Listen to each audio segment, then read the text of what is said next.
morning, good afternoon, good evening, wherever you are listening to me. I say welcome. In Japanese, we say yokoso. In Swahili, we say jambo. And this is Brother, the Faces of Inspiration, the podcast. I'm your host and creator, Darrell, and this is episode 14. And I had to take some time off. I feel like this is so strange for me to even do now because it's been so long since I did it. But feels good to be back in it. A little procrastination today. I was supposed to do this a little bit earlier in the day, but hey, I give myself credit because I'm here, I'm doing it and pushing through. And thank you guys for sticking around. I have a lot of new things going on with the project. So, just some quick updates before we get into today's topic. I am on the second revision of the book, doing some color grading and figuring out some final text that I want to add to it. So, this is the second time of me editing the book. So, I just wanted to make sure that it feels really good. And from what I can say thus far, it feels really, really good. Like, really, really good. It tells the story, the images are capturing the emotions and the thoughts of what this project is. So I'm really, really happy with the end result. And I want to thank everybody who I photographed thus far and look forward to working with new faces, new subjects in the future. And Brother also has, drum roll, a newsletter. So I will drop the link in the description and make sure that it is attached so you guys can sign up for the newsletter because the newsletter is pretty much going to be how I keep up with you guys. Like when I'm not um, releasing any videos or talking about anything specifically, but it'll have some great resources. Also, kind of like the schedule for the week, like what to expect from content and things of that nature. So I'm really excited for the newsletter. It gives me another way to kind of express myself without like a whole setup and process and audio and all that other stuff. But it's a good way to connect, good way to, like I said, share information without all of the hoopla. Bad news.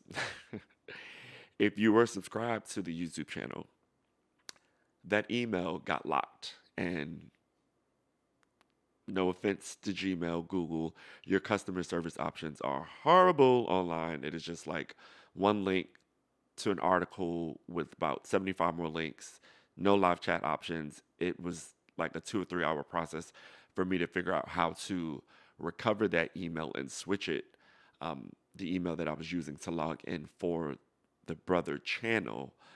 Could not find that, could not find the support for it, so deleted it. However, everything is back under the same name. So for those of you listening in to the podcast on the streaming services, it will be in the description, but it is spelled exactly the same. Thank God. So there shouldn't be too much of a shift or adjustment there. Just make sure that you guys click the link and subscribe. And if you're watching me, that means that you found me. So hey, some way, somehow you found the channel. So please make sure to like, subscribe, share.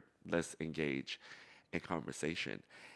So yeah, that's pretty much been the updates. Like I said, I did need to take some time away to just kind of regroup. Summer has been really interesting, really, really interesting. And I've been busy, busy, busy. So I wanted to make sure that one, I have the energy to do this, and two, that I can just really be myself when I do this and not be in a bad headspace. Even though a friend of mine's from work did feel like that was a good idea to kind of show how I overcome those things, still kind of on the fence with that. So we'll see because I really want the project to be focused on the positive sides of mental health and wellness, as well as the things you can really gain from exploring this journey. I don't want to really trigger people by, my thoughts or my mood swings and things like that. Like I want to more so uplift. So, like I said, today is episode 14, and today's topic is bringing stigma, black men's mental health. So, before we get into it, if you guys are new to this channel is about mental health and the crisis of mental health and how it impacts African American men. If you're new to everything with this project, I unfortunately lost my partner to suicide in 2013 and had a scare of my own with a very violent suicide attempt in 2021, hence why Brother exists. So I wanted to create a project that could help spark conversation about mental health, bring awareness to mental health within Black men, and also give a space for Black men to feel safe, to be vulnerable, to express themselves, to relate with other people, and just feel like they're not in this alone because they're not. So that is this project. So thank you guys for being here. Should have said that earlier so you guys can know what we're going to be talking about and why you should support this project. So I just want to jump into the first part of it, and it is, what is stigma, right? So by definition, stigma is a mark of disgrace or a way to discredit something, to devalue it. And within our community, within society, I would say present day has gotten a lot better. But when I grew up, when I was younger, mental health wasn't really something that you had discussions about. It was just kind of something that was swept under the rug, and you found ways to just kind of push through because you're always in survival mode. So I think the stigmas associated with therapy and counseling and wellness and all the things that come with this lifestyle, because it is a lifestyle. You change so much about your environments and who you are when you start these processes, and it's painful. Growing pains come with the territory, but it's so therapeutic to get to the end result of where it is you want to be, feeling better, looking better, expressing better, thinking better. All of that for me have been the pluses when it comes to therapy. But the stigmas around Black men and mental health keep Black men away from therapy, keep them away from counseling. And that's, to me, that's extremely dangerous because we're people just like anybody else, and we experience traumas at really alarming rates. We're our neighborhoods have trauma, our households have trauma, our school systems trauma, jobs. There's so many different things that go into the Black male psyche that really put us in a very vulnerable headspace. And therapy should be the option that is explored. First and foremost, I'm always going to support therapy. It is something that works when you work it, but you have to go in with that mindset of not wanting to be fixed because there's nothing wrong with you, and not wanting to be healed, right? I look at therapy and anything with counseling and all of those things as a way of really exploring an awareness of yourself. So why do we attach stigma to that? Like, why is that a bad thing? Sorry. if I um if I want to find ways and tools to know myself a little bit more, to understand why I do the things that I do, feel the way that I feel, look at the world in the way that I look at it, why is that stigmatized? Why is that such a bad thing? Because that's ultimately what therapy really is. It brings you, for me, it brings you to an understanding of self. So how do we stigmatize that to make that um, something so negative, but it's such a positive thing that could really change so many lives, like so many lives. I know so many people um, that are very close to me that could really benefit from just kind of diving into the things that they need to work on and being okay with embracing those flaws, right? Every one of us has some type of imperfection or flaw about us, but explore it, figure out the why and the reasoning behind it because it's real. It's real. And the next question is, how is it seen in the community? So how is it displayed? So, okay. Therapy with black men is oftentimes displayed as a sign of weakness, right? You're looked at as not being as masculine if you have to talk to someone about your problems, if you have to be connected with emotions, if you do anything with crying, right? That's that's how it shows up. Um, I know we hear a lot of like sayings like "man up" or "take it to the chin" or "you'll be okay," right? But those things are very damaging because they minimize what a person is feeling. It doesn't really reassure them that they're going to be okay, and there's no resources attached to it. So how can I how can I really believe what you're telling me? Like what does it mean to take it to the chin? Like, do I have to keep exposing myself to things that are constantly hurting me in order to prove I'm tough enough to bear the weight? No, that is asshole backwards. Like, that is not how things should work. Yes, we're going to go through life, and life is going to give us obstacles, it's going to give us challenges. That's a part of your character building. It's a part of your journey in being connected and finding your purpose. But when you are purposefully, constantly in a space of trauma, that is unhealthy. That is like extremely unhealthy because you are in this space trying to figure out how to make something work to better yourself. And I think the way we display it in our communities with each other as men is so damaging. And I think it's time that we change that. I think it's time that we change that narrative and find ways to celebrate each other and be each other's rock. What's the saying? I am my brother's keeper. Can I really believe that you're going to keep me?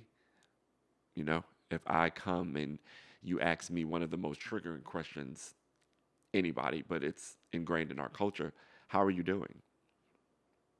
If you ask me that question, it's about to get good. If you ask me that question and I really unload onto you and tell you, hey, I'm feeling A, B, C, D, E, all of the above, I don't give, I don't care about anything. Like, I'm really at that point. What is your response going to be? I mean, really, like if someone literally came to you and said that, you know, I have I have a plan because I'm just checked out. What do you do? What do you do? Because a simple okay isn't going to work, and we need to get in these rhythms of letting other black men know and other people um, know that it's safe to express something that you may feel shameful about. Because it all starts with a conversation. It all starts with a conversation. I know if I would have been able to really just be allowed to say the things that I was thinking to certain people who I thought were my support systems, things for me could have been different, right? Now, I'm not saying that I regret anything, right? But just to know that there could have possibly been a different option or a different route. Just things that make you go, you know. Um, but yeah, we have to display an openness and a eagerness to learn about each other so that way we know the best ways in which to show up for each other. I think that's super, super important because you can be my biggest resource and I don't even know it because of your protection. You're literally protecting yourself from being vulnerable with me because you don't want to be judged being seen in a space being vulnerable with another man when you're really just being a support system for him. You're really just giving him the invitation to come in and be himself and say, I'm struggling or I'm challenged or I feel a possible crisis in the making. What can I do? You know, Those are the conversations and dialogues and interactions we need to start having with each other. And yes, they are very uncomfortable, but I can guarantee you, if you have one conversation with someone who really needs it, you're going to impact them in such a positive way. Like, in such a positive way. I can just, I kind of just have like these visions right now of like times when I was younger and just wanted that one outlet to just talk about something. Like, so much weight would have been taken off of me if I would have just given that little bit of space to exist. Mm. How powerful is that, right? I'm in my own community and could be in crisis, and I don't even feel like I exist. So I can't reach out.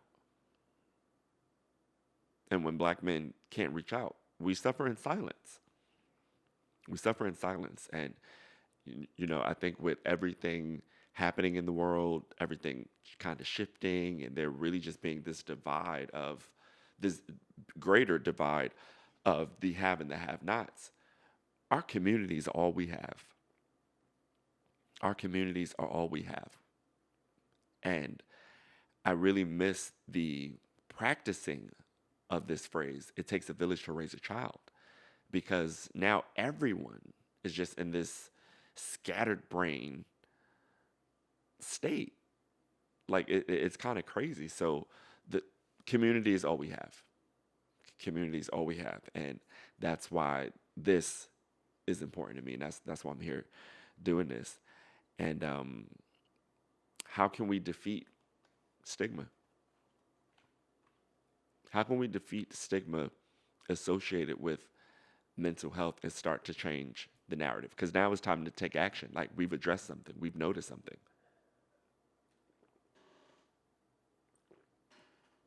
We see in which ways that black men don't feel supported, they don't feel appreciated, they don't feel valued. And we've seen and are continuing to see the impacts on the black male psyche and mental health overall and wellness overall. So how can we start defeating these stigmas? One, don't knock anything until you try it, right? For those who are, really in not so good spaces, whether it be mental, whether it be substance misuse, if it's mental miseducation or fear of uh, medical assistance with therapy, like taking antidepressants and things of that nature, just understand that, like, you have to give something a try. You have to. If it's meant for your good, you have to give something a try. There's nothing harmful in seeking professional help. That's what people are there for. That's what they go to school for. That's what they're licensed in. They understand the brain and the psychology and the chemicals and all of those things that make up how we exist in this physical realm.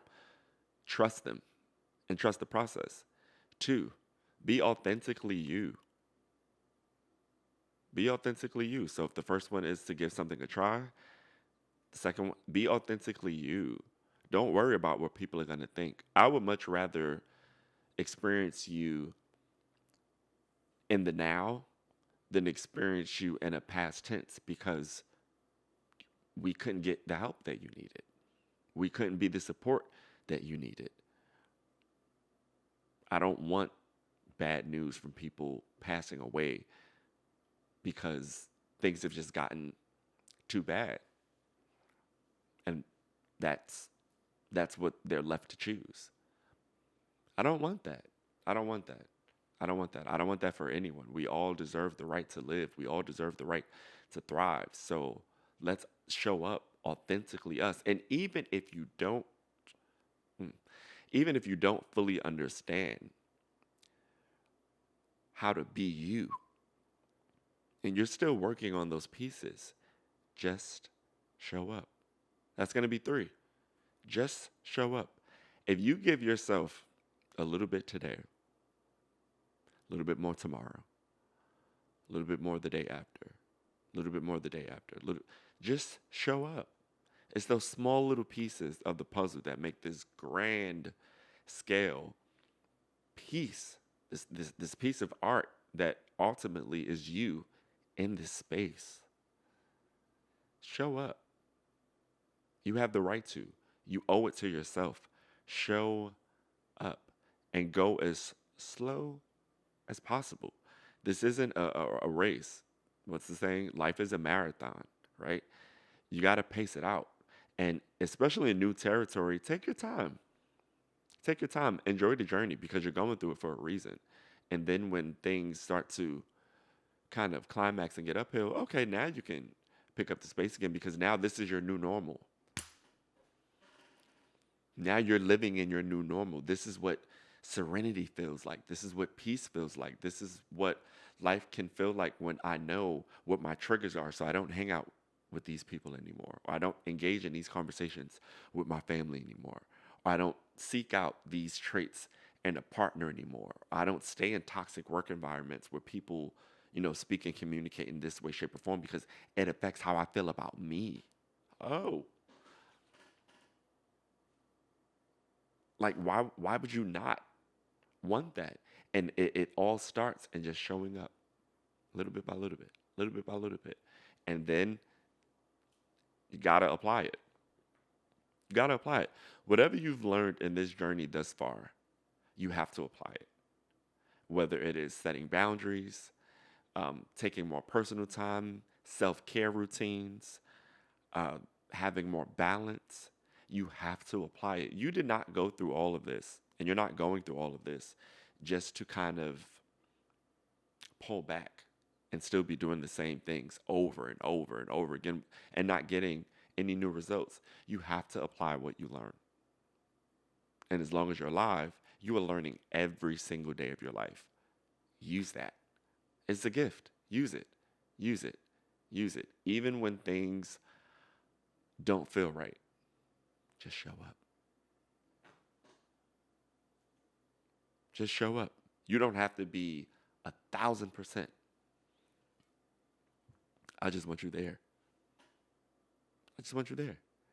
Because together we can all fix these myths that damage our access to a resource that can really change everything in our lives. You are as powerful as your mind is. So the more stable your mind is, the more refreshed it is, the more rested it is, the more focused it is. You can literally succeed at everything. And I'm a firm believer in that because I'm living experience. I'm living proof that with application, everything is possible. Sky is ultimately the limit. And I'm still growing, still figuring me out, still understanding what I need and what I don't need, and when I need time to just not do anything, which is why I took my breaks. Figure it out. Figure it out. Every day you wake up, take some time to just figure out how to be better, how to be you. And not only not how to be better and how to be you, but how to be available when it's time to be available. Because I think that's really important. We have to embrace male non-sexual intimacy from a place of I'm supporting you. I acknowledge you. I see you. I want you to win. I have your best interests at heart.